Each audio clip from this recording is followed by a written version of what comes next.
আসসালামু আলাইকুম ওরহমতুল্লাহি ওয়া বারাকাতুহু। ইব্রাহিম ইলেকট্রনিক্স থেকে আপনাদেরকে স্বাগতম।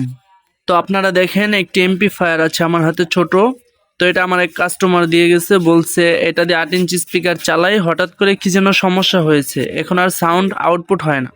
তো গাইস, আপনাদেরকে অনেক ধন্যবাদ আমার ভিডিওটা দেখার জন্য। তো আমি এমপ্লিফায়ারটি খুলে আপনারা অবশ্যই আমার চ্যানেলটিকে সাবস্ক্রাইব করবেন। আর আমি কি কি কাজ করি সেগুলো দেখার জন্য আপনাদেরকে খুব ভালো করে বুঝাবো। অবশ্যই আপনারা যারা নতুন কাজ শিখতেছেন, অবশ্যই আমার এই ভিডিওগুলো দেখলে আপনারা এমপ্লিফায়ার ঘরে নিজেরাই তৈরি করতে পারবেন। তো আমি এমপ্লিফায়ারটি লাইন দিলাম, দেওয়ার পরে দেখি চালু আছে। ব্লুটুথ অন করলাম, দেখি ব্লুটুথ অন আছে।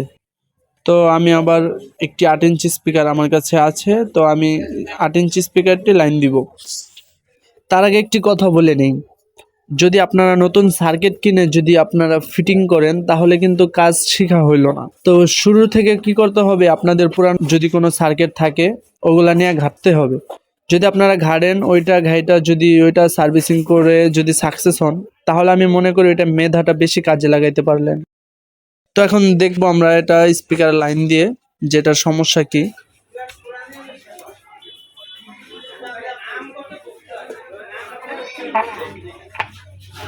তো গাইস, আমার মেধায় আমি বুঝলাম এটা ভলিউমের সমস্যা। তো আপনারা মেন ভলিউমটা কিভাবে সার্ভিসিং করবেন এটা আমি শিখিয়ে দিব পরবর্তী ভিডিওতে। অবশ্যই সাবস্ক্রাইব করে আমাদের পাশে থাকবেন। Blaze it, fire, come every bun